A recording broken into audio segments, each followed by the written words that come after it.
Sabe, a vida moderna, ela é barulhenta. É muito barulho. Tem o mundo lá fora, claro, mas também tem a nossa própria mente, que não para, né? É um ruído que parece que nunca acaba. Mas e se desse pra, sei lá, simplesmente abaixar um pouco o volume? É sobre isso que a gente vai conversar aqui. Vamos mergulhar numa ideia muito poderosa sobre como encontrar aquele silêncio que, olha só, já está dentro da gente. Então, para começar, o primeiro passo é bem simples, na verdade. É só a gente reconhecer o problema. E que problema, hein? É o barulho que não para. Pensa bem, é notificação de celular apitando, é o trânsito lá fora, são as preocupações, a lista de coisas para fazer que nunca diminui. É um bombardeio, né?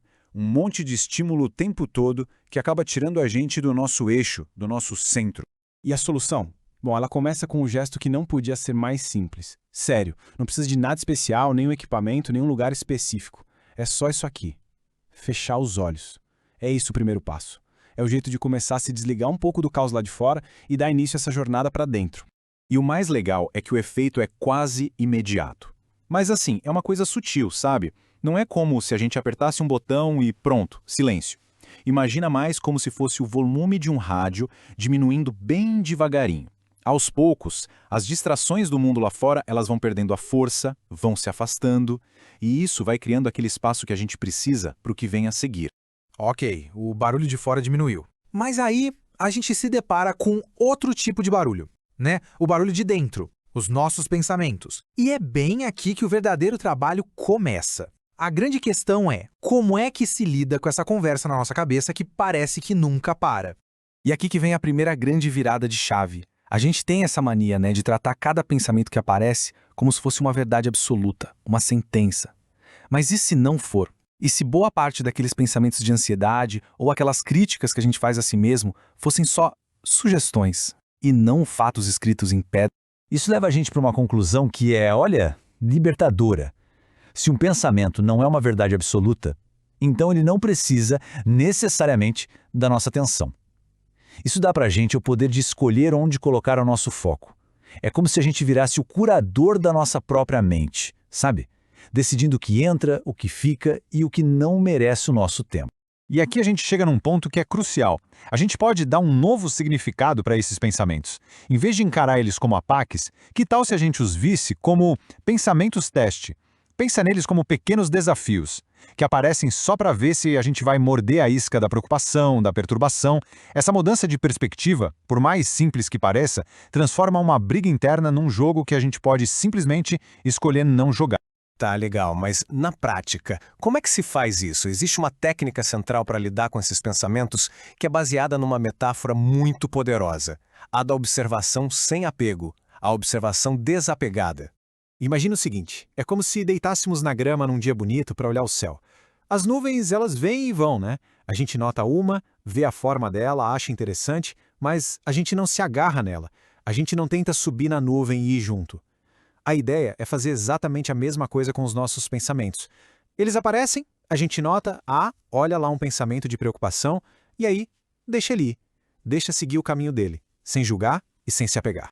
Dá para a gente dividir isso em 3 passos bem diretos, bem claros. Primeiro, observo. Ou seja, eu reconheço que o pensamento está ali, mas sem me identificar com ele, sem achar que eu sou aquele pensamento. Segundo passo, não sigo.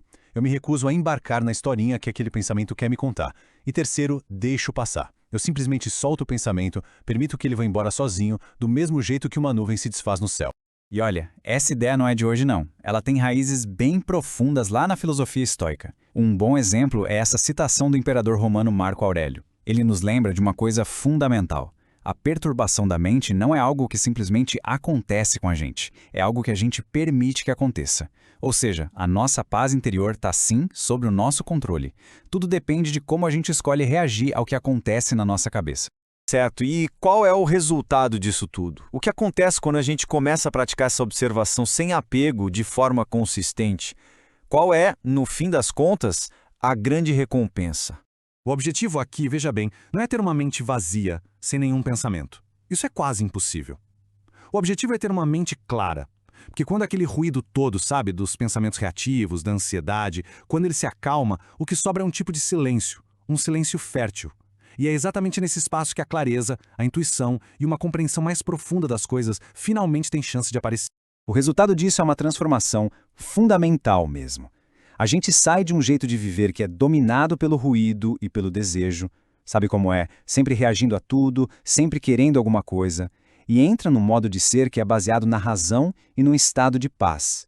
A razão, a calma, ela passa a tomar o lugar daquela reatividade impulsiva de antes.